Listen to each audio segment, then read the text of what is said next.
Hi everyone, it's Liam here from Rating the Races. So we've got the Chase Handicap analysis video here, and again, just like the hurdles one, if you haven't watched that, go and watch that. There was only one horse, but the one horse that I'm quite keen on for the more battle hurdle. I think that would be a great plan for that horse.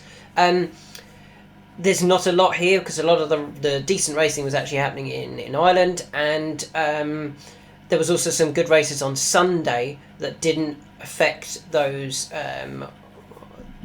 Obviously the handicap marks don't get changed until the following Tuesday. So those that did get changed because they ran on Saturday, in Excelsis Dio went up £4, and interestingly in Ireland Madara went up £8. So if they reopposed, in Excelsis Dio would be £8 better off, I think. £8 better off than when being beaten at Cheltenham in December. And I actually think in Excelsis Dio would reverse that form.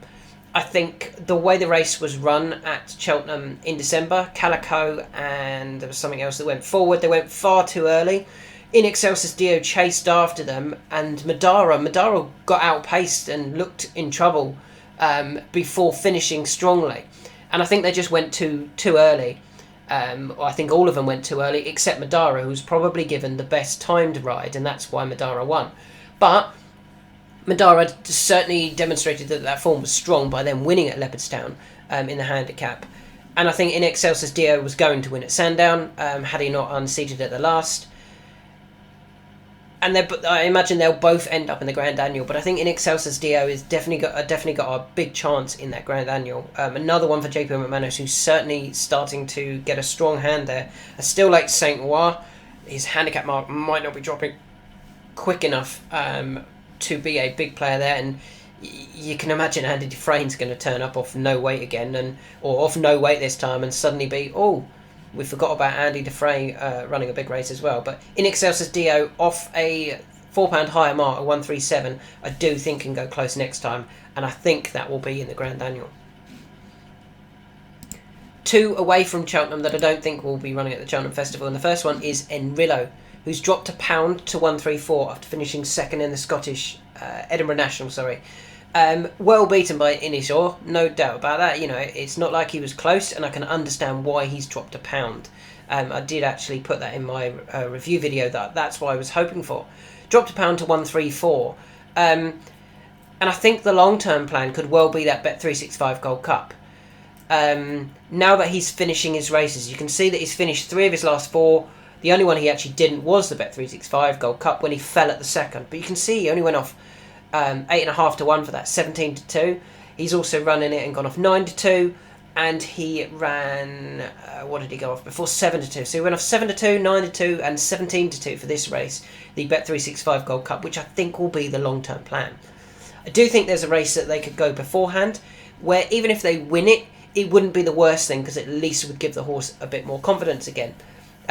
Don't forget, he did win, in inverted commas, because he was disqualified. The Bet365 Gold Cup back in 2021 off 143. So running off 134, potentially winning this race at Newbury. This veteran's handicap over 3 mile 1 and 214 yards. He does have form at Newbury, that's why I'd be running there.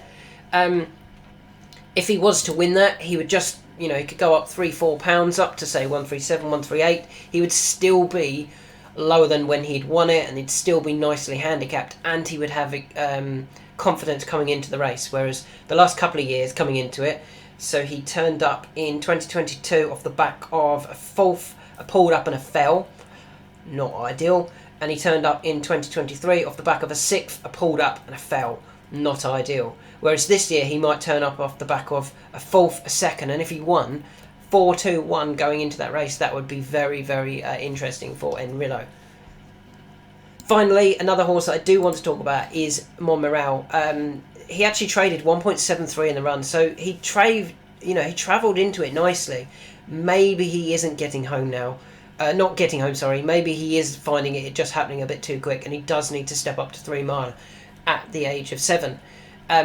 He is nicely handicapped. I don't know where they're going to go with him, though, over 3 mile. And I would be worried about his finishing efforts over 2.5 now. But he is well handicapped, so I will keep an eye out. I will keep an eye out for him over 3 mile. So the chasers in Excelsis Dio, I think will end up in the Grand Annual, and I think would reverse the form with Madara. I do like a couple of other JPs in the race as well. In Rillo, I think he will hopefully go to Newbury, run a big race at Newbury in a veterans race, and then end up in the Bet365 Gold Cup, which I think would be ideal.